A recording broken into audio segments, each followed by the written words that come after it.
Jaya Radha Madhava Kunja Bihari.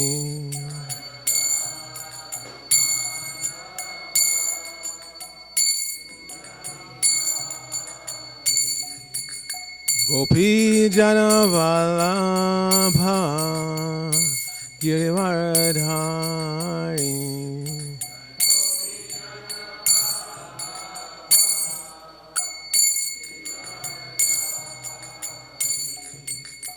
Gopi Jana Vallabha Girivaradhari.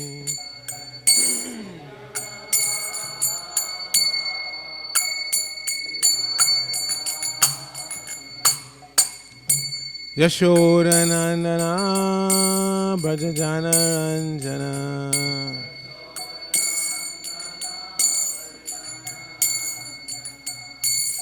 Yashoda Nandana Brajajana Ranjana.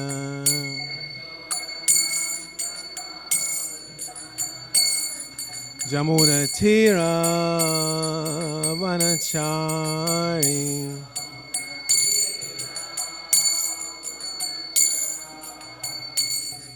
Jamuna Tira Vanachari.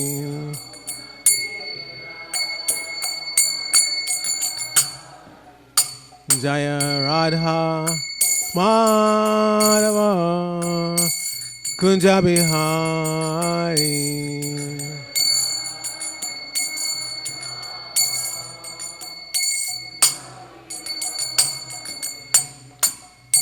Gopi Jana Vallabha Girivaradhari.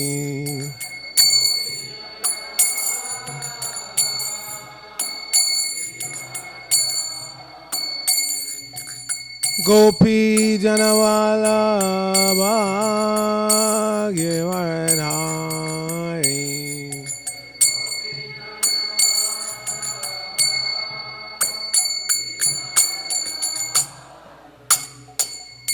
Yashoda Nandana Brajajana Ranjana.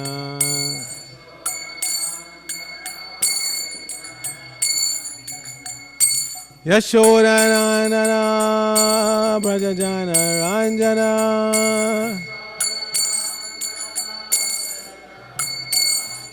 Jamuna Tira Vanachari.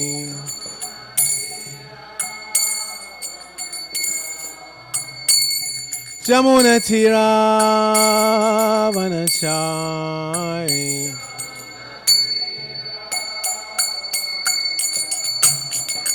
Jaya Radha Madhava Kunja Bihari.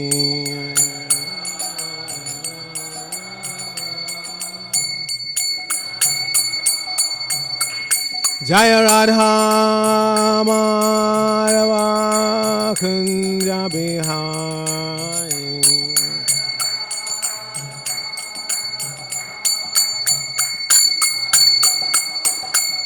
Jaya Rukmini Dwarkadish, Rukmini Dwarkadish, Rukmini Dwarkadish, Rukmini Dwarkadish.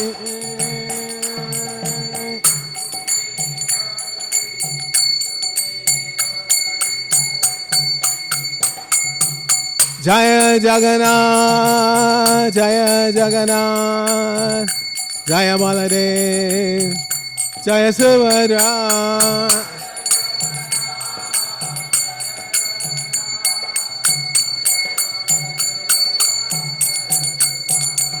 Jaya Gauranitai, Gauranitai, Gauranitai, Jaya Gauranitai.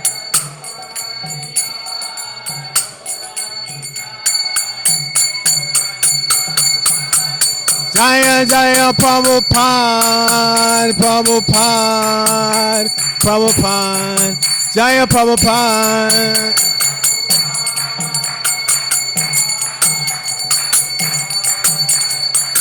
Jaya Jaya Prabhupada, Prabhupada, Prabhupada, Srila Prabhupada.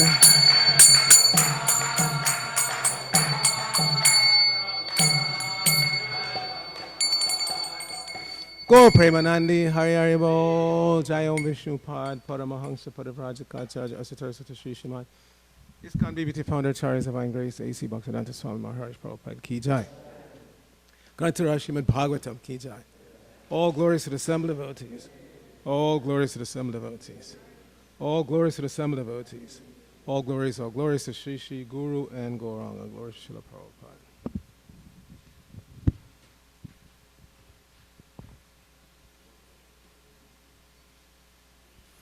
Narayanam Namaskritya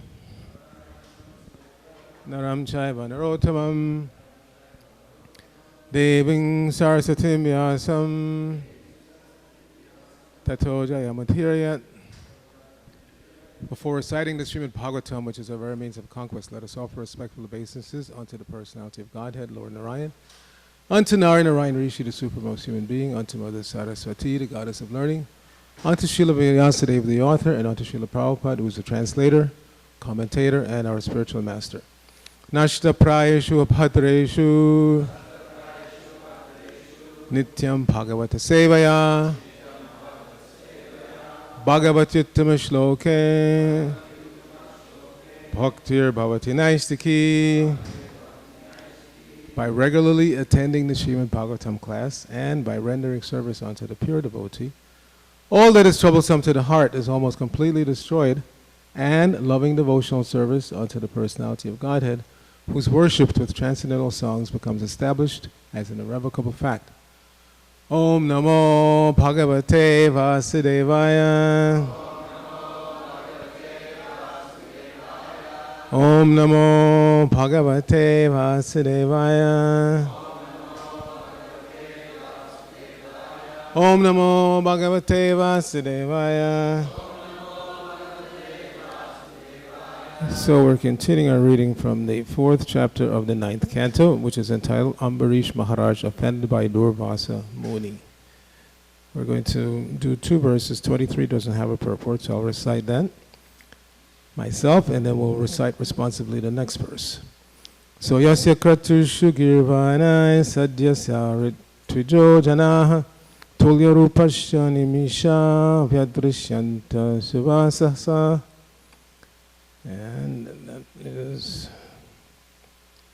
in the sacrifice arranged by Maharaj Ambarisha, the members of the assembly and the priests, especially Hota, Udgata, Brahma, and Advaryu, were gorgeously dressed, and they all looked exactly like demigods. They eagerly saw to the proper performance of the yajna.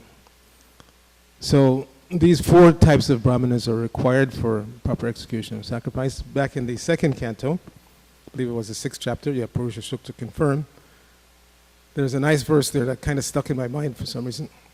Vastuno Sharaya Sneha Rasaloha Murdo Jalam Rajo Yashansi Samani Chatur Hotra Cha Satama. So in that purport, Prabhupada explains what are these 4 types of brahmanas that are required.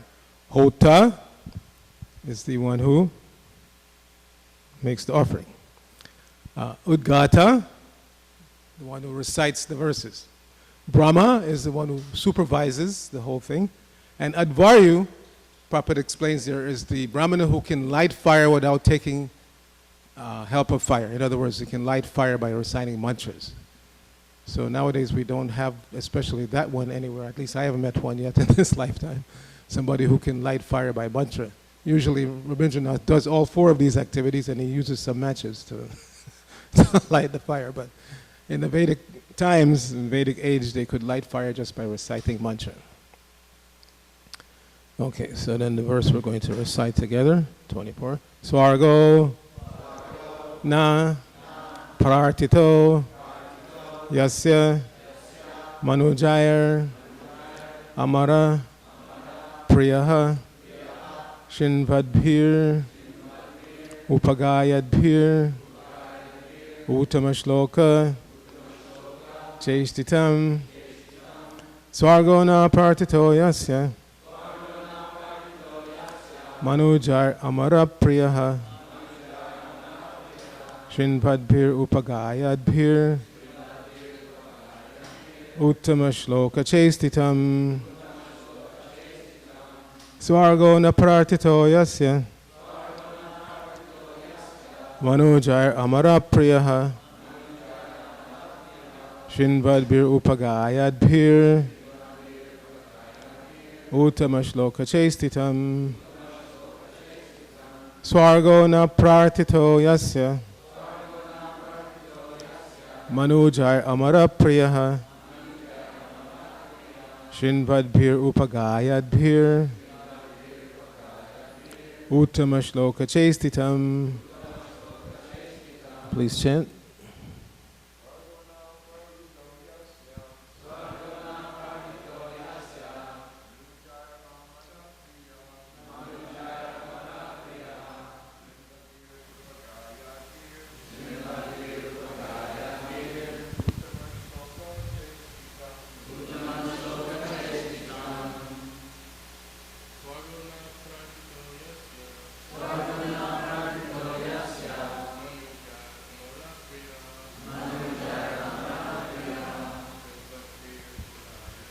Shinvadbhir upagayadbhir uttama shloka chestitam Swargona partito yasya Manujayar amara priyaha Shinvadbhir upagayadbhir uttama shloka chestitam Swaguna pratito yasya Manujay amara priyaha Shinvadbhir upagayadbhir uttama shloka cheshitam. Vaishnavis. Swaguna pratito yasya Manujay amara priyaha Shinvadbhir upagayadbhir uttama shloka chestitam Swagona pratito yasya Manujar amara priyaha Shinvadbhir upagayadbhir uttama shloka chestitam.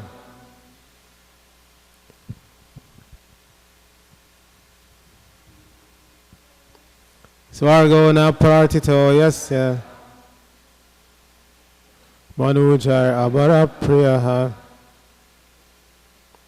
Shinvadbhir upagayadbhir uttama shloka cheshitam. So synonyms, so let's go back up a little bit here. Swargaha, life in the heavenly planets. Na, not. Pratitaha, a subject for aspiration. Yasya, of whom? Ambarish Maharaj. Manujai, by the citizens. Amara Priyaha, very dear,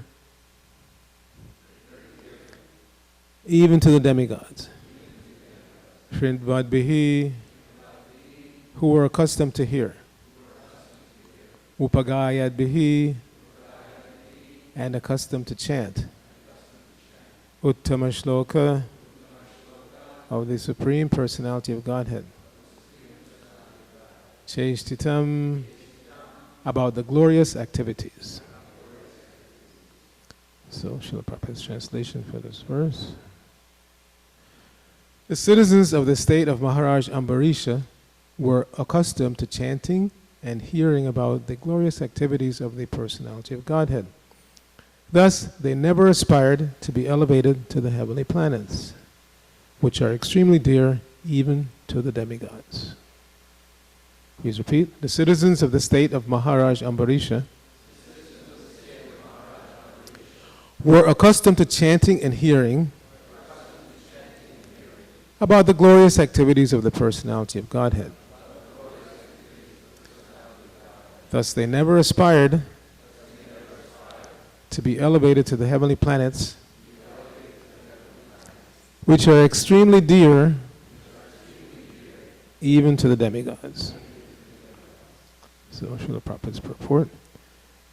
A pure devotee who has been trained in the practice of chanting and hearing the holy name of the Lord and his fame, qualities, form, paraphernalia, and so on, is never interested in elevation to the heavenly planets, even though such places are extremely dear even to the demigods. Narayana parak sarve nakatashiram vibhuti swarga pavarga narakeshu api tulyartha darshinaha. Devotees solely engaged in the devotional service of the Supreme Personality of Godhead, Narayana, never fear any condition of life. The heavenly planets, liberation, and the hellish planets are all the same to a devotee. That's from the 6th canto, chapter 17, text 28. A devotee is always situated in the spiritual world. Therefore, he does not desire anything. He is known as akama, or desireless, because he has nothing to desire except to render transcendental loving service to the Supreme Personality of Godhead.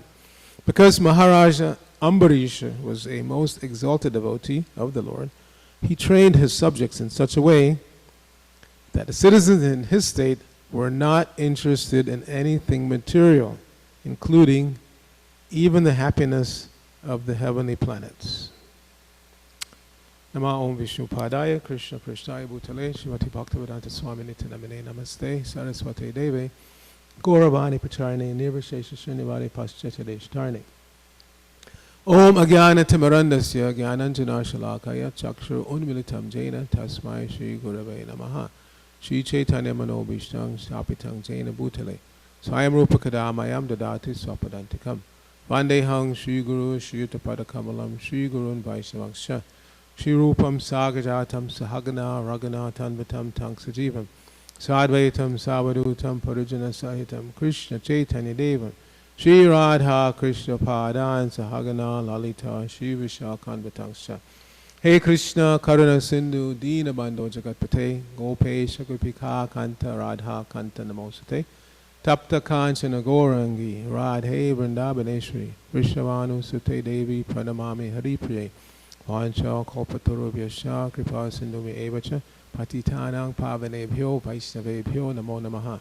Jai Shri Krishna Chaitanya Prabhu Nityananda Shri Advaita Gadadhar Srivasadi Gaur Bhaktivinoda. Hare Krishna, Krishna Krishna, Hare Hare, Hare Rama, Rama Rama, Hare Hare. So just contrast the citizens of the state of Maharaj Ambarisha, and his state was where?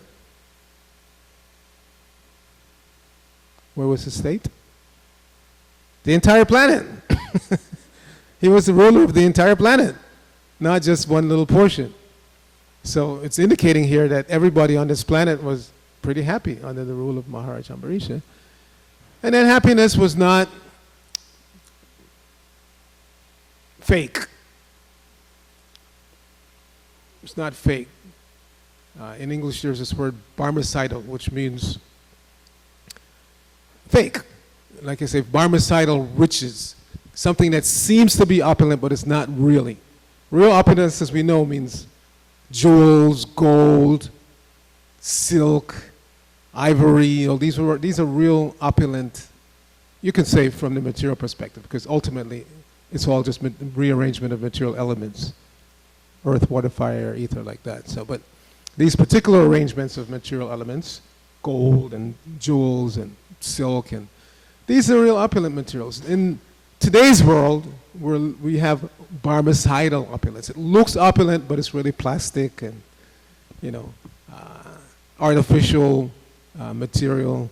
You know, when you wear something artificial, you know the difference, right? If you wear pure cotton, pure silk, it feels good on the body, but then you wear some polyester or something like that, you feel the difference. It just doesn't feel the same. It's full of static cling, and it's just like weird. So it's like that. Nowadays in Kali Yuga, it's a barmecidal existence. It looks opulent, but it's not really.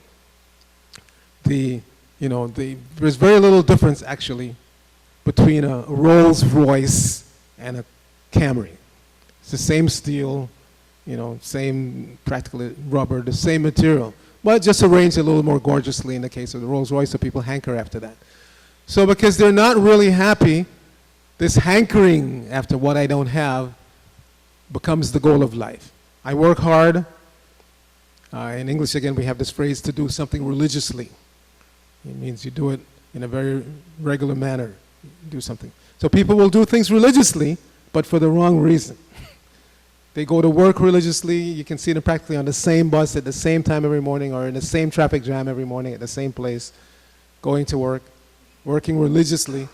But what are they trying for? So they can upgrade the Camry to a BMW or to a Mercedes or to a Rolls Royce, whatever. Same tin can on wheels to get from here to there, but this becomes the goal of life. Simply work hard religiously to improve slightly the material situation. So that was not the situation with the citizens of the planet when Ambarish Maharaj was in charge. Why? Because he himself, as the leader, was setting the right example. He was completely absorbed in, engaged in devotional activities, as we heard previously, how he used all of his senses in the service of the Lord, setting the proper example. And because of that, he was happy. This is what Krishna wants from us. He wants us to use everything that he's given us, this body, our mental, intellectual capacity, whatever we have in the way of accoutrements, whatever we have in the way of we've inherited or worked for, whatever we have is supposed to be used in Christian service. And this pleases the Lord, and therefore we feel pleasure when the Lord is pleased with us. It's not rocket science, but it is science. See, people think that it's just faith. You have faith that if you follow this path, you're going to be happy. And we know that if we work hard and make money and buy a Mercedes and a house in Beverly Hills, we will be happy. But it's just the opposite. It's just the opposite. This is a science, because Krishna is the supreme scientist. And you have to perform the experiment to understand. It's not something that you can accept just intellectually. Srila Bhaktisiddhanta compared it to trying to understand the taste of honey just by licking the bottle. You're not going to taste it, and then you're going to become frustrated and say, there's nothing happening here. You have to open the jar, stick the finger in, and then you can taste the honey. So opening the jar and tasting the Krishna conscious lifestyle means you have to come here. You have to hear, chant, do some practical devotional service, and then gradually one will become freed from the influence of the modes of nature, especially the lower modes, ignorance and passion, and one will start to feel the natural happiness that is there in the soul. The soul is by nature happy, because by nature we are connected to Krishna consciously in service, and that conscious connection to God gives us the happiness that we naturally want. But when we artificially try to serve other masters other than Krishna, then we don't get the satisfaction. You don't. There's no ultimately there's no satisfaction in making a dog your master. And again, we see religiously, we're living on the block, we see religiously, the same people go by every day with the same dogs, picking up, hopefully they pick up. If they don't, I yell at them sometimes. Voluntary compliance with the law, right? The law is pick up after your dog, so they should voluntarily comply with that. Otherwise, they inconvenience other people with the smell and the sight of the... So they have accepted dog as their master, and they serve dog religiously. So it's suggested here that if you want to be happy, follow the path chalked out by Ambarish Maharaj, which is to use your legs to come to the temple of the Lord, use your arms for cleaning the temple of the Lord, use your nose for smelling the tulsi that's offered to the Lord, use your eyes to see the beautiful deity form of the Lord. And the Lord wants this. He says in the Bhagavad Gita in so many places, the secret to your happiness begins with man mana. Think about me. The thinking capacity is there. We can't deny it. None of us can stop thinking even for a moment. Even for a moment, you can't stop thinking. The mind is always churning. So the Bhagavad Gita is advising us, rather than just listening to the churning of the mind, which is what most people do. The mind is churning and they're just listening. The mind is saying, do this, do that, don't do this, don't do that, go here, go there. What about, remember this, that, and that. Mind is always going, and they just kind of go along. That's called manoratena. So we'll discuss that. going along on the chariot of the mind. But rather than just going along for a ride on the chariot of the crazy mind, which will take you who knows where, some shocking places, take charge of the mind. That's the beginning of real devotional activity. Control the mind. At least endeavor to control the mind. Endeavor to control the mind, and Krishna will give you the strength, the intelligence to control the mind. If we don't even try, it's not going to happen. But if we do, then Krishna says there is a reward. Jitatmana prashantasya. Paramatma samavita. Sitosha sukha dukesha. Tata manopamanayo. Krishna says, for one who has controlled the mind, the super soul is already reached. And then you become happy. Prashanta. Peaceful and happy. This is the reward for taking that endeavor, making that endeavor to control the mind. Jitatmana prashantasya. Paramatma samavita. You become happy, you come in contact with the super soul, and then you're not bothered, you're not disturbed by the inevitable vagaries of existence in the material world. The ups and downs, sometimes literally upheavals, like in the earthquake, up and down, the earth is moving. But one is not disturbed by this. The natural disturbances that occur in this material world do not disturb the devotee, as it's stated here. The citizens who are not interested in anything material, including even the happiness of the heavenly planets. Everybody's striving. Those who are on a demigodly platform is because they strove to get there. It wasn't by accident. It's not by accident that some living entities are on the level of demigods, some are on the level of human beings, some are on the level of dog, some are on the level of germ or worm. And there's no accident there. This is karma at work. By your activities, by your desire, you wind up in exactly the position that you deserve. And inevitably, if it's a nice position, we think that we created it. By my hard work, by my whatever, I'm in this nice position. And don't you dare try to get me out of it. And we see even on the demigod platform, Indra becomes worried. He becomes, we just heard about the Chavanamuni and the Ashwini Kumars. When the Ashwini Kumars gave Chavanmuni's youthful body back, and he blessed them so they could take a share of sacrifice, somaras, to drink the somarasa. Immediately, Indra became disturbed. Now, who are they to drink somaras? They're not on the same platform like that. So even those who are already there, you think that if you have achieved something nice, then you want everybody else to achieve the same thing. But no, generally speaking, in the material world, when somebody achieves something nice, they become envious towards others. Don't you dare move into this neighborhood. I don't want you here. Like that. So, but this is not the mentality of the devotee. The devotees, by nature, by dint of their devotional activities, by pleasing Krishna, they become satisfied, peaceful, happy, and then they want everybody else to attain the same state. It's not that we have a closed community here and we want to keep everybody out. No, we want everybody to become a devotee of the Lord. We want everybody to taste what we're tasting. Hopefully we're tasting something nice. We know in the beginning, yes, there's going to be some bitter due to the jaundice of avidya. Sitopta vidya, Patopatapta, Rasana Sinarojka. But Kintunaran, Anudinam, Kalushaiva Justa. Just by continuing to chant this Hare Krishna mantra, then the ignorance is severed, cut off at the root, and we really taste the happiness that is intrinsic in this process that we're practicing. It is naturally there, the happiness. We just have to tap into it by preparing ourselves, preparing our hearts, our consciousness, properly. This weekend, on Sunday, we're going to be celebrating the 400th anniversary of the writing of the Chaitanya Charitamrita.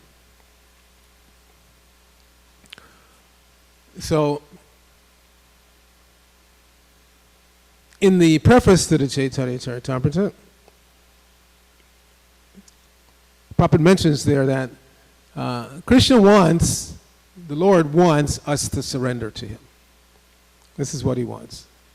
Sometimes people say, what does God want from me? You people claim to be, in touch with God, God-conscious people. What does God want from me? So Prabhupada clearly states, God wants you to surrender to Him. How do we know that we have surrendered? How do we know? What is the symptom of surrender? So Prabhupada mentions there those 6 symptoms. Accepting everything favorable. We can question. Every one of us can look into our own activities. What are we doing? Are we accepting everything that's favorable for advancement, for surrender to Krishna? Are we rejecting everything that's unfavorable for that, to achieve that purpose?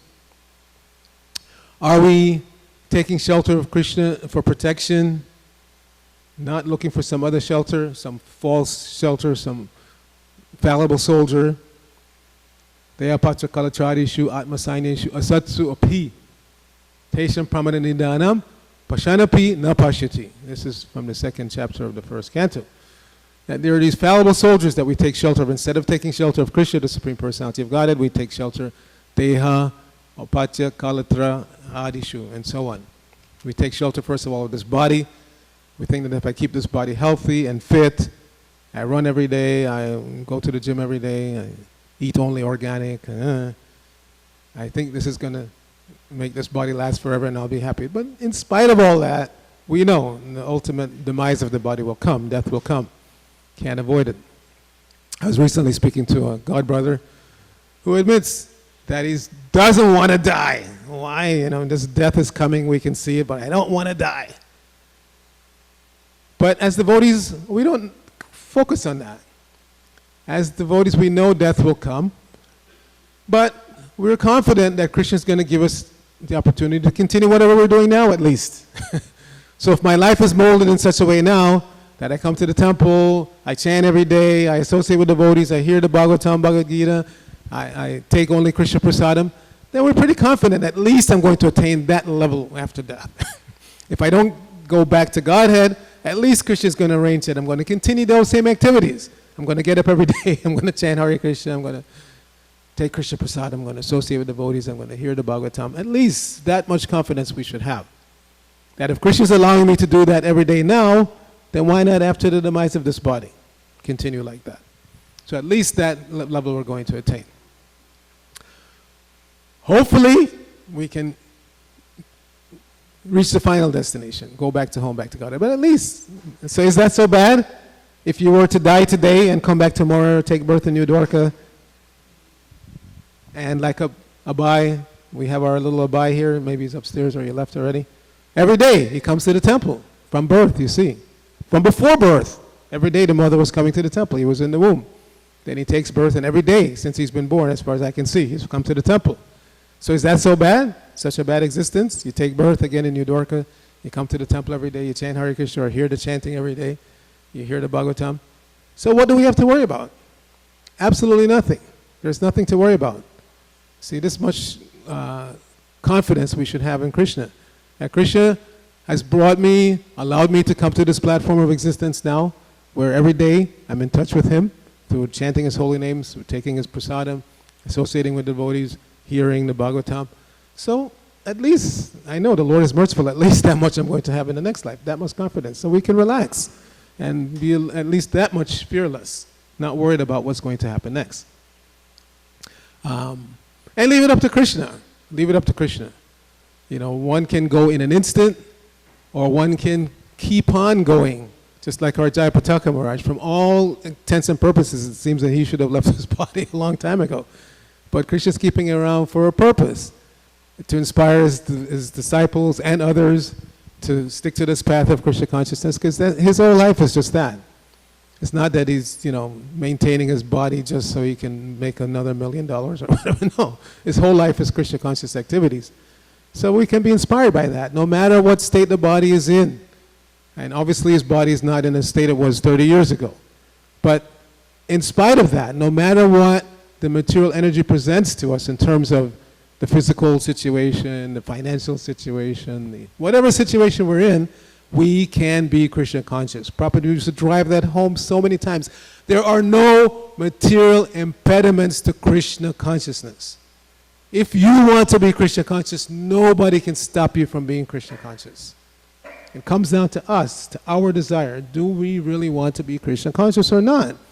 If we don't, then we look around for every excuse. Oh, I wanted to live here, but I wasn't allowed to, and I wanted to do this service, but I wasn't allowed to, and I wanted to be this, take this position, but I wasn't allowed to, and no, nobody can stop you from being Krishna conscious if you really want to.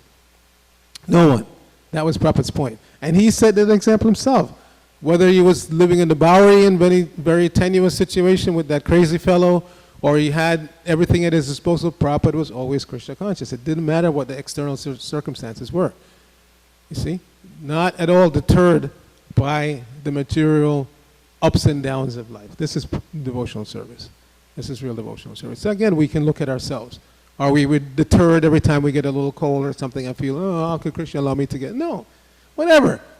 You're in the material world. Things are going to happen. Apparently good or apparently bad. So Prabhupada is pointing out there that Krishna wants us to surrender to him. That is his desire. And Lord Chaitanya comes to show us practically how to surrender to Krishna. So the Chaitanya Charitamrita is the written form of associating with Lord Chaitanya. Krishnadas Kaviraj Maharaj, as we know, he is very old. When he wrote this, he was a disciple of Raghunath Das Goswami. And the devotees in Vrindavan wanted him to write this book. He didn't write it for name, fame, to be #1 bestseller on Amazon. No. He wrote it because it was the order. The order came from the Vaishnava community. Please write this book. Vrindavan Thakur had written his Chaitanya Bhagavat, but he had left out a lot of detail about Lord Chaitanya's activities, especially the later activities. And these later activities were mostly chronicled by Sarup Damodar, written in his diary. The early pastimes are mostly chronicled by Murari Gupta, and the later pastimes mostly chronicled by Sarup Damodar. So, and they knew that Krishnadas Kaviraj was privy to this, so they wanted him to write the book. So, in spite of his ill health and his old age, he wrote this wonderful Chaitanya Charitamrita. And as we know, this has been handed down in our line. Srila Prabhupada, he translated and commented on this Chaitanya Charitamrita, mostly referring to the commentary of his spiritual master and then his spiritual master's father, Bhaktivinoda Thakur. Those two commentaries were his main source for his commentary. And Srila Prabhupada wanted this book distributed. He wanted this book distributed widely for the benefit of humanity. Yes, so we should fully participate on Sunday in glorifying the Chaitanya Charitamrita. Srivas plan to put up a book display over there where he's sitting, and there will be a full set of the Bhagavatam. These books are actually worshipable. They're worshipable. They're non-different from the Lord, and they're worshipable. So we'll set up an altar with the Chaitanya Charitamrita. There will be puja offered. But for us, we should take advantage of this. Prabhupada, again, hammered home many times that I'm writing this book for you, my disciples and followers. Yes, for distribution to the rest of the world, but primarily for us. If we don't take advantage, if we don't dive in, how many here have read the Chaitanya Charitamrita from beginning to end? Oh, okay, a majority. And those who haven't, you should do it. Every one of Prabhupada's books, read it from beginning to end, just for information, to see what's there. Then you can go back and study systematically what's there. But every book that Prabhupada has left behind, it's our duty, every one of us, to read from cover to cover, to know what's there. From Adi Lila to Ancha Lila, to know what's there. And then we can study systematically. And why? Why do we need to do that? There's a nice verse at the beginning of each chapter. Kaviraj Maharaj has glorified Lord Chaitanya. So at the beginning of the second chapter of the Adi Lila, he says, Sri Chaitanya Prabhu Vande, Balopi Yadanograhat, Taranata Mata Graha, Vyaptim Siddhanta Sagaram. He says, I'm offering my obeisances to Lord Chaitanya, by whose mercy even an ignorant child can cross over the ocean of inconclusive truth, which is filled with the crocodiles of various theories. So Prabhupada explains in his purport that all of these other, even though they may seem Vedic, all of these other Patanjali, Yoga Sutras of Patanjali, and all these other Shankar, all of these other Vedic things are these dangerous crocodiles that's being mentioned here. In other words, one can get lost in all these other Vedic writings and stuff and not come to any conclusion and miss the whole goal of the whole thing. The whole goal again is to surrender to Krishna. So Lord Chaitanya very mercifully makes that completely clear to us. Not only makes it clear to us what is the goal of the Vedas, but chalks out a very simple path by which we can attain it. Harinama, Harinama, Harinama eva kevalam, kalona steva nasteva nasteva gacharanita. Just chant the holy names of Krishna, and we will become cleansed of the living entities by nature pure. We are by nature pure. But we're covered by various degrees of the modes of material nature. Every one of us has a different combination. Somebody has a little more goodness, somebody has a little more passion, somebody a little more ignorance. But we're all covered, those of us who are not yet pure, not to insult anybody if you're already completely pure, back on the pure platform, but to the degree that we're not pure, we're covered by combinations of these modes of nature. And Krishna explains in the Bhagavad Gita what are the symptoms of the different modes, so we can see where I fit in. Which mode am I being influenced by? If we know what are the symptoms of each of the modes, then we know what mode I'm being influenced by at any particular moment. But to get out of the modes, you cannot do it yourself. Not by your own endeavor, not by conferences. No, only by surrender to Krishna.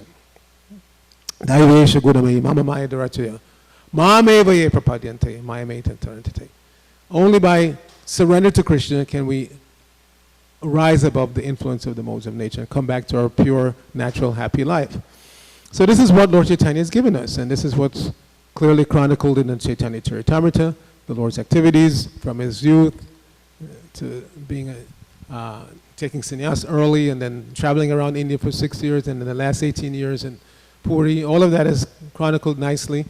And Srila Prabhupada flogged us right here because he had translated the Chaitanya Charitamrita, and this is what we were mostly behind in production. I was fortunate to take part in that building that is now Dr. Bhuta's building behind the current BBT building. That's where the BBT was at that point. So in 2 months, we turned out 17 volumes, 15 volumes of the Chaitanya Charitamrita, and 2 volumes of 5th canto of Srimad Bhagavatam. So Prabhupada really wanted this book to be out there in the public. He wanted us, first of all, to read it, and then when we become inspired by reading it, then we will naturally want to give it to others.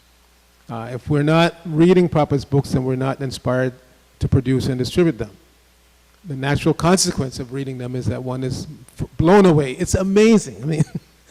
I mean, there are some pictures I can show you, and I have lined up right now, actually. Most of you have seen that little movie, Brilliant as the Sun, right? How many have actually seen that? Put your hand up. So it seems like a lot of people have not seen it.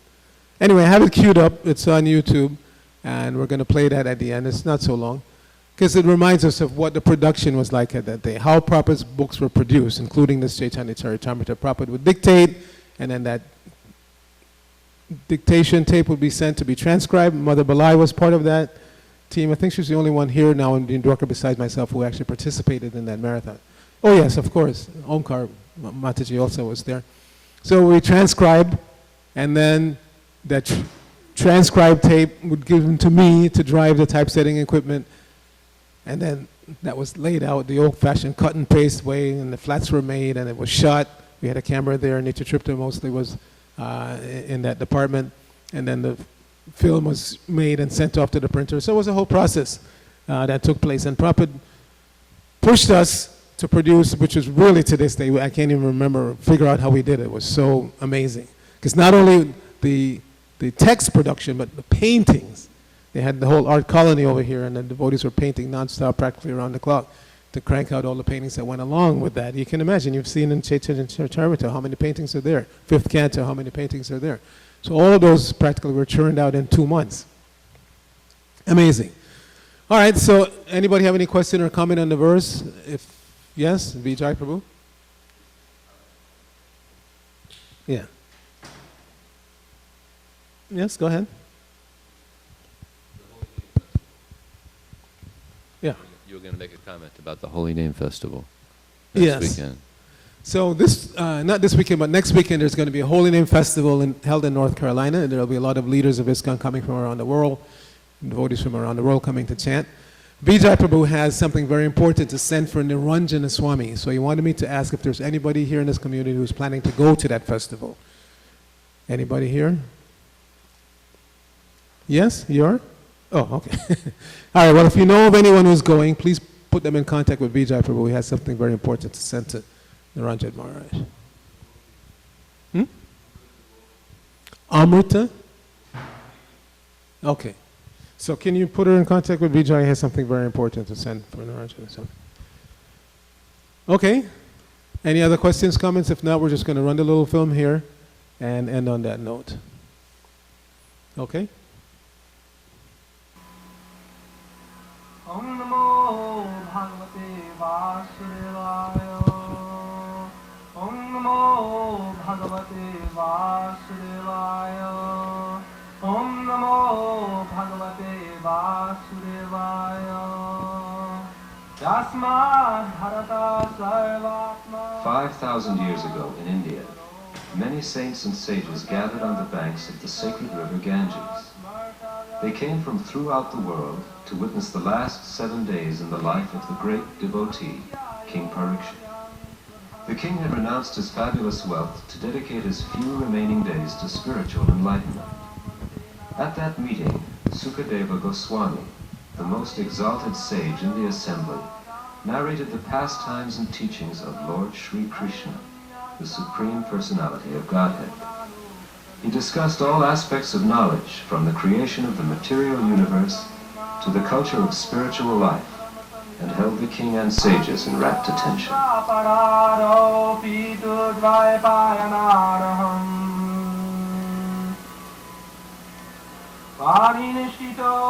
His teachings, known as the Bhagavad Purana, or Srimad Bhagavatam, were transcribed in the ancient Sanskrit language, and their glories are thus explained in the Bhagavad itself.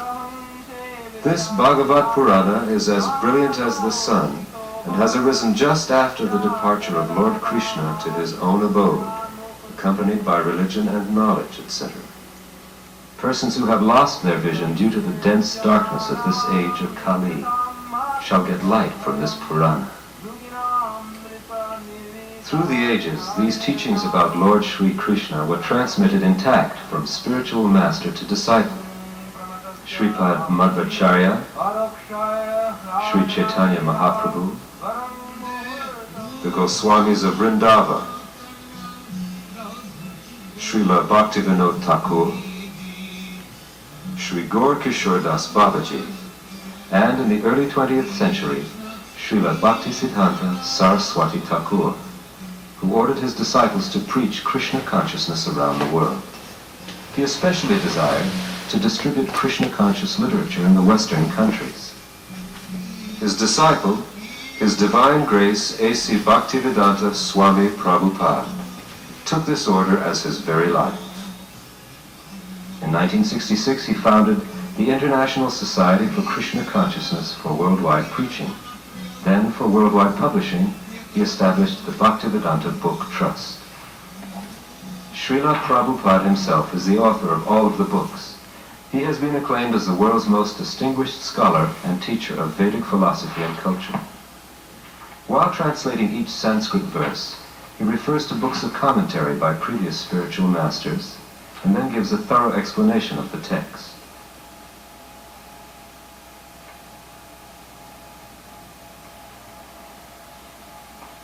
Srila Vishwanath Chakravarti Thakur gives in this connection a description of difference of the Supreme Personality of Godhead and ordinary living being.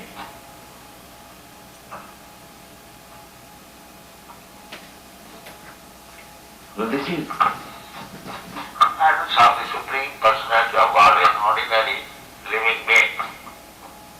This has been described in the previous verse. Sarvam Puman Vida Gunasya Satgam Navida Sarvagam Mananta Mire. The property that Supreme God, He is omnipotent, omniscient. He knows everything. But the living being does not know actually what is the position of the Supreme Personality of Godhead. That is the difference between the Supreme Personality of Godhead, an ordinary living being. Now we will follow one verse as it journeys from translation by Srila Prabhupada through the process of book publication to its distribution around the world. This Bhagavata Purana is as brilliant as the sun, and it has arisen just after the departure of Lord Krishna to his own abode, accompanied by religion, knowledge, etc. Persons who have lost their vision due to the dense darkness of ignorance in the age of Kali shall get light from this Purana.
Baladev Das, please report to graphic design. Baladev Das.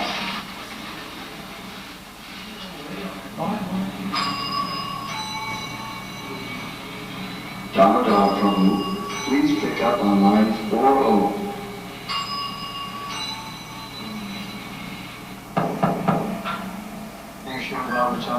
We require 100,000 copies. But in this reprint, we have 250,000.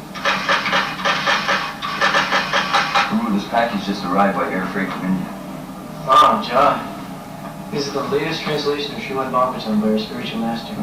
Prabhu, take this manuscript to the Sanskrit department and tell them it's first priority. And put a marker next to Srila Prabhupada's name. Zach.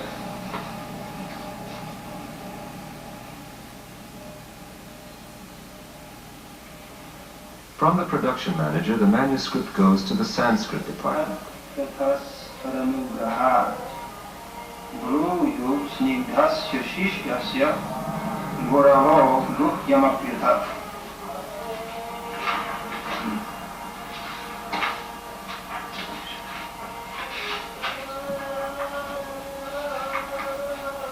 Krishna Sudhamopagate Dhanmagya Divisaha Kalonastudashamesha Paranarko Dhanodita.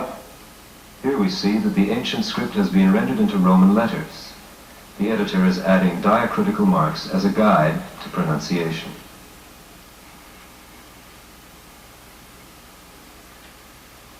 This Bhagavad Purana is as brilliant as the sun, and it has arisen just after the departure of Lord Krishna to captivate his own abode, accompanied by religion, knowledge, etc. Period. Persons who have An lost English editor now checks the manuscript for proper punctuation, grammar, and spelling. He dictates the corrected text onto a tape. paragraph. Lord Sri Krishna has captivate his eternal Dhamma, or abode, where captivate he eternally enjoys captivate himself, with captivate his eternal associates and paraphernalia. Period.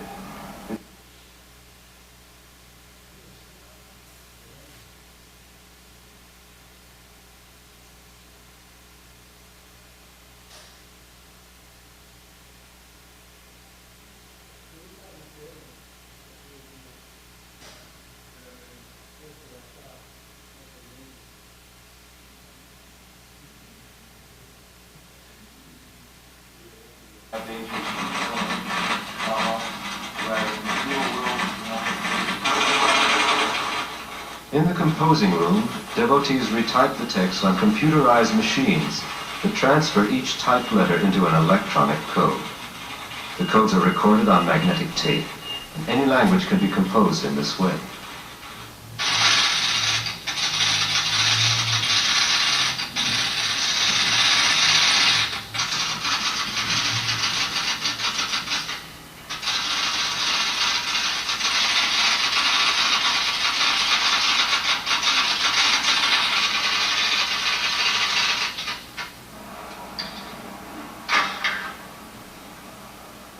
tape, with its coded information, is now fed into an electronic computer.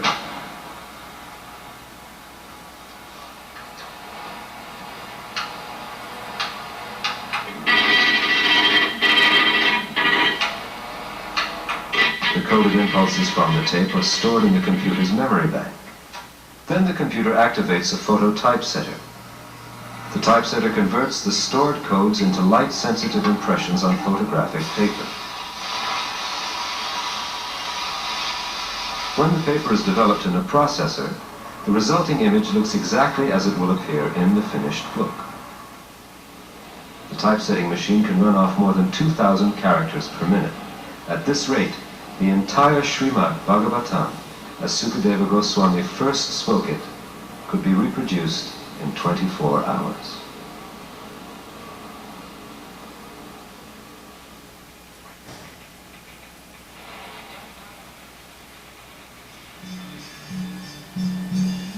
The layout man cuts the photographic paper to page size and mounts it on artboard.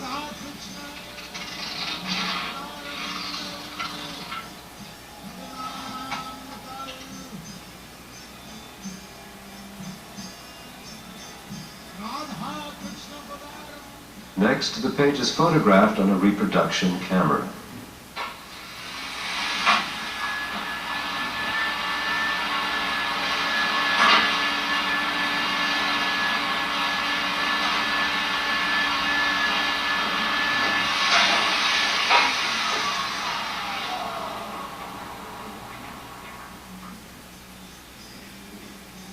The retoucher removes any blemishes from the negative.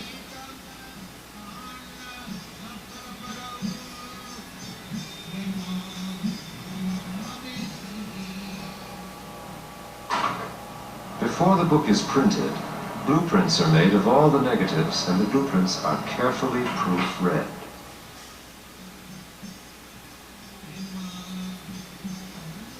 Meanwhile, during this entire operation, the Bhaktivedanta Book Trust artists illustrate verses and purports from the pages of the Bhagavatam.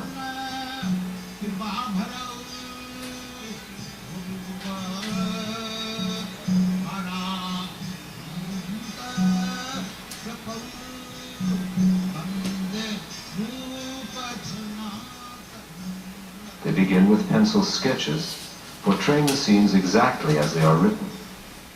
These sketches are sent to Srila Prabhupada for approval and then traced on canvas. With great care and devotion, oils are applied. The artists have to work quickly to keep pace with modern book production techniques. This painting, for instance, took only 2 weeks to complete.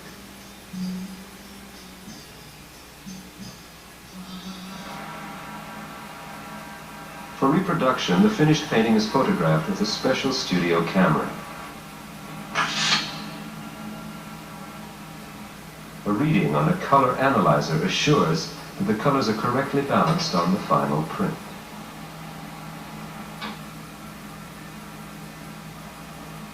The devotee technician programs a computer processor which automatically develops the print.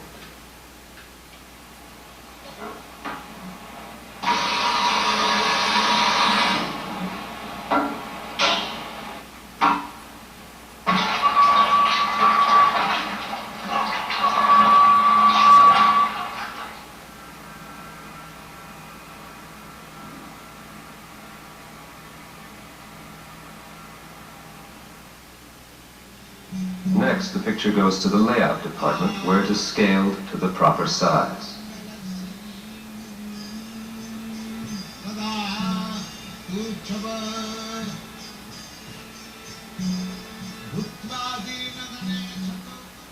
The book is now ready to print.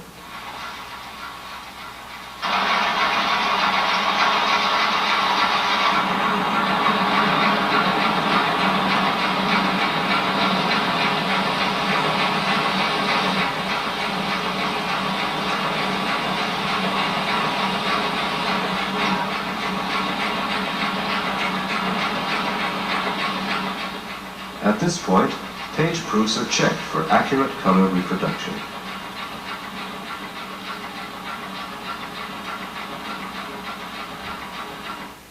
After being printed, the books are stored at the BBT warehouse in Los Angeles. From there, they are shipped throughout the world. For the first issue, we have to put 3 pallets aside for Africa, between Nairobi and Johannesburg.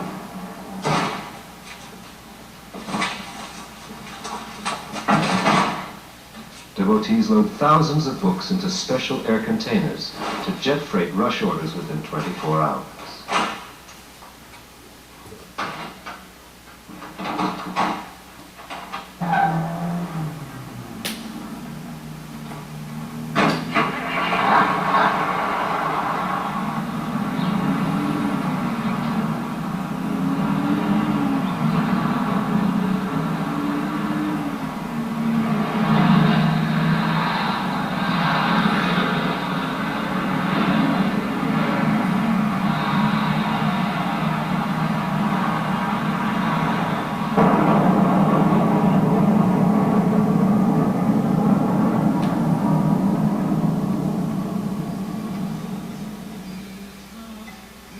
The narrations concerning the Supreme Personality of Godhead, Lord Sri Krishna, are the oldest writings known to man. Over generations, they have influenced civilizations in both the East and the West. Now, under Srila Prabhupada's guidance, the Bhaktivedanta Book Trust has become the world's largest publisher and distributor of these spiritual classics. In English language editions alone, the Book Trust has sold 30 million magazines and 10 million books. Its greatest undertaking is the continuing publication of the 60-volume Srimad Bhagavatam, the essence of all spiritual and material knowledge. The ultimate source of everything that be is explained rationally and authoritatively in the beautiful Bhagavatam. Therefore, it is the transcendental science meant for the re-spiritualization of the entire human society. Another publication of major importance is the 17-volume Sri Chaitanya Charitamrita. The original Bengali verses, translated and explained by Srila Prabhupada, describe the life and teachings of Sri Chaitanya Mahaprabhu. The Supreme Personality of Godhead, Krishna himself, appeared as Sri Chaitanya Mahaprabhu to deliver the easiest and most sublime process for self-realization in this age.